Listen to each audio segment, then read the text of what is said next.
Hey guys, I am back again for another Superpowers figure review from McFarlane Toys, and this time, right off the bat, we're taking a look at Deathstroke.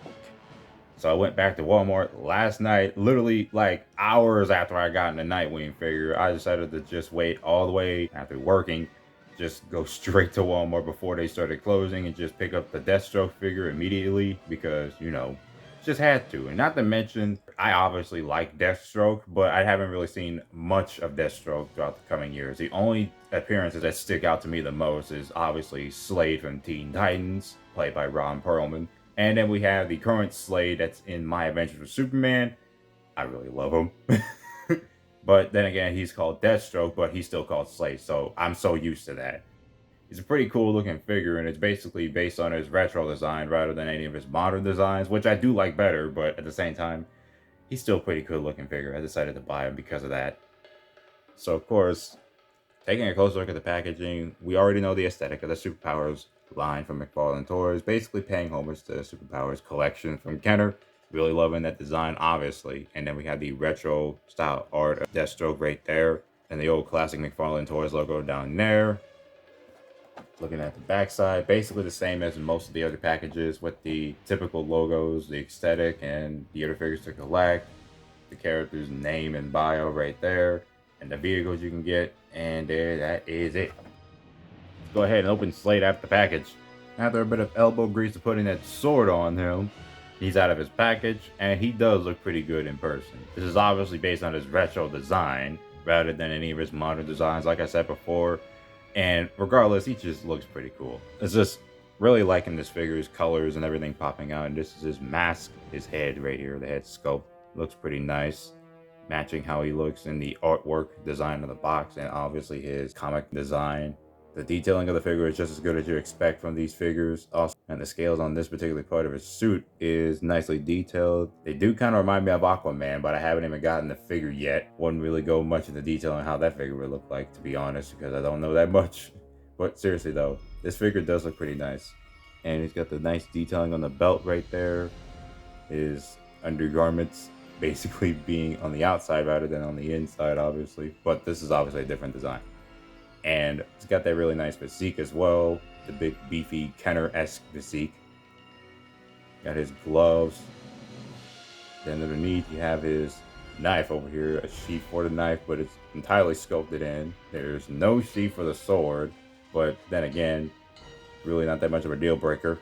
Got the boots over here. These, I would say, pirate-looking boots. I'm not sure what type of boots these are, but they look pretty nice for this particular design of the character. Same bendable knees and arms, swivels. Basically the same articulation points as the figure you expect from McFarlane's Superpowers to replicate that Kenner aesthetic. He just looks really good. There's a sword in closer detail, and it's obviously very flexible. It took a bit of elbow grease to putting that sword on, like I said, because his hand is very freaking tight. Just had to squeeze that sword in there, and thankfully this is rubber. And this is just a closed fist, which was left open. Not everything has to be a closed fist, but then again, really nice looking figure, looking at the detailing all around. I don't honestly have any problems with this figure. It's just, honestly, a really good looking figure. To be honest, I kind of do wish there was a maskless variation of the figure. If they do make one, hopefully it does have that good looking head sculpt. But even at that, I kind of feel like customizing my own if I can be able to do so and find the right head for it and the right, scaling of the head for this particular figure. But yeah, we might as well go ahead and place it right in the middle and go ahead and do a little bit of comparing.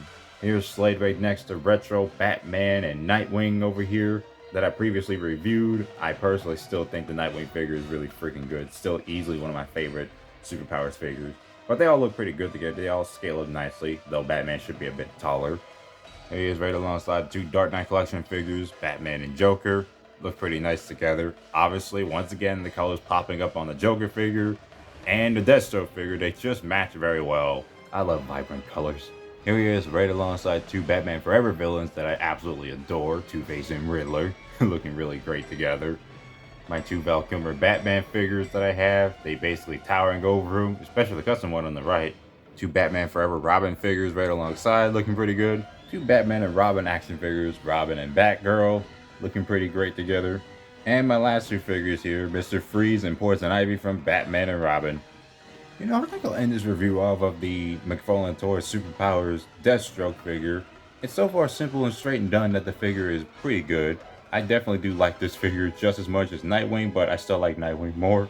There may be a way if I ever decided to do a custom out of this figure by making a maskless version of this. Who knows? Maybe not. Or McFarlane Toys will end up making one themselves, but they'll probably use something that's different from my imagination. But yeah, this Deathstroke figure is pretty good. I definitely recommend picking it up, but I also forgot to mention I definitely recommend picking the Nightwing figure up, because if you haven't picked it up, please do. It's a great figure. Anyways, that is it for this review. I hope you guys enjoyed it, and I will be seeing you guys later on the next review, which is actually a Kenner review.